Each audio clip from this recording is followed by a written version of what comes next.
Olá, me chamo Adonis Leal. Vou falar um pouco aqui sobre o artigo A Low Cost System for Measuring Lightning Electric Field Waveform, Its Calibration and Application to Remote Measurements of Currents, ou um sistema de baixo custo para medição de formas de onda de campo elétrico de descargas atmosféricas, sua calibração e aplicações na medições de correntes de forma remota.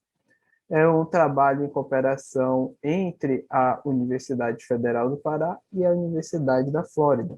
Para mais detalhes sobre o artigo, você pode ter acesso a ele nesse link abaixo, que também será copiado na descrição desse vídeo. Então, na medição de descargas de campos elétricos gerados por descargas atmosféricas, nós podemos utilizar basicamente antenas capacitivas, onde, uma vez que esse campo está variando ao longo do tempo, vai induzir uma corrente elétrica entre os terminais da antena e o terra, que será proporcional à derivada desse campo elétrico ao longo do tempo, DEDT. De modo que, para obter o valor do campo elétrico, nós vamos precisar integrar esse sinal utilizando o circuito integrador, que pode ser um circuito passivo, como o uso de um capacitor integrador. Então, a tensão nos terminais desse capacitor integrador será proporcional ao campo elétrico que nós queremos medir, de modo que o campo elétrico será proporcional à tensão na saída desse capacitor integrador, vezes essa capacitância, dividido pela área efetiva da antena, vezes a permissividade do vácuo.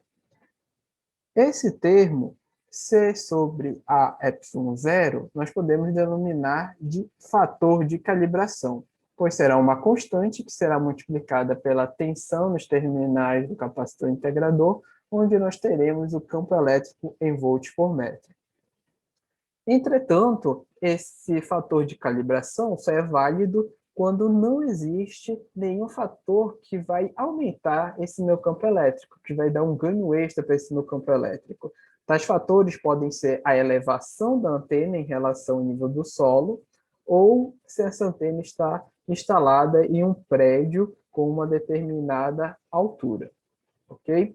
Então, caso a antena seja elevada ou esteja instalada em um determinado prédio, nós precisamos determinar qual é esse ganho extra que esse tipo de instalação vai estar dando ao nosso campo, para poder compensar o fator de calibração. Então, neste trabalho, nós vamos mostrar a calibração do Light Detection and Waveform Storage System, o LDWSS. E nós vamos calibrá-lo comparando com o sistema padrão, que já foi calibrado previamente, que é o sistema de medição do Lightning Observatory em Gainesville. E nós vamos utilizar essas formas de onda calibrada para medir a corrente de descargas atmosféricas de forma remota. E para isso, nós vamos comparar com uma medição de um raio trigado em CANBLEND. Então, o nosso sistema de medição padrão, no qual nós vamos comparar, ele é composto por uma antena flat plate, elevada a 1,3 metros do solo, onde eles utilizam um osciloscópio do tipo LeCroy Wave Pro. Eles utilizam links de fibra ótica entre o sistema de medição e o osciloscópio, e a frequência máxima de medição do sistema é 10 MHz. Eu vou estar falando sobre o Light Detection and Waveform Storage System. Então, ele é basicamente composto por uma antena UIP, um sistema de pré-amplificação, que é composto pelo circuito integrador e um amplificador de baixo ruído. Eu transmito esse sinal por um cabo coaxial até a unidade principal, que é composta pelo circuito de condicionamento de sinais e o sistema de digitalização. O sistema de condicionamento de sinais é composto por um filtro passa alta anti-aliasing de 500 kHz, um filtro passa alta de 30 Hz e um PGA, que é Programmable Gain Amplifier, ou seja, é um sistema de ganho ajustável. Um sistema de digitalização é composto por um microcontrolador, um real-time clock, que vai ser sincronizado pelo sistema de GPS. Então, as formas de onda registradas pelo sistema, assim como as estampas de tempo, serão enviadas para um computador para armazenamento. Aqui nós temos algumas fotos do sistema instalado no Lightning Observatory em Gainesville entre 2016 e 2017. Aqui a antena WIPE, o pré-amplificador, o cabo coaxial e a unidade principal.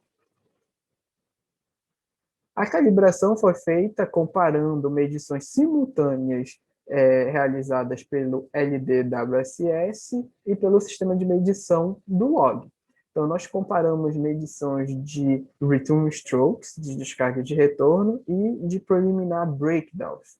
Então, nós comparamos os picos para determinar qual seria o fator de calibração do LDWSS.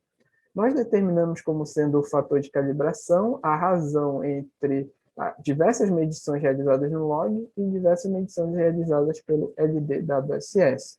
Então, esse fator de calibração foi determinado como a média dessas diversas medições e foi dado como 0,08. É importante ressaltar que esse fator de calibração é válido somente para quando o LDWSS está instalado no Lightning Observatory em Gainesville. Para qualquer outra nova instalação, nós precisamos determinar um novo fator de calibração através dessa equação. Então, nós vamos para a medição remota da corrente de pico de descarga atmosférica em raios trigados. Então, durante o mês de agosto, nós conseguimos registrar de forma simultânea a medição da corrente na base do canal e a medição do campo elétrico pelo LDWSS. Então, utilizando o campo elétrico agora calibrado, nós utilizamos algumas equações que convertem campo em corrente, uma do Rakov e coautores e outra do Malik e coautores, para comparar o valor que nós inferimos de forma remota com aquele valor medido de fato na base do canal do raio. Então, em resumo, o fator de calibração estimado para o LDWSS foi de 0,08, com um erro padrão de menos de 1%. E esse fator de calibração é válido somente para quando o LDWSS está instalado no Lightning Observatory em Gainesville. Para qualquer nova instalação, nós devemos estimar um novo fator de calibração.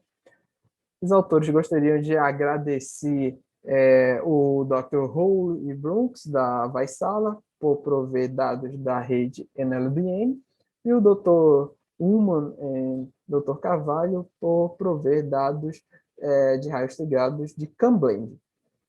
Muito obrigado pela atenção nesse artigo e nos vemos em uma próxima apresentação.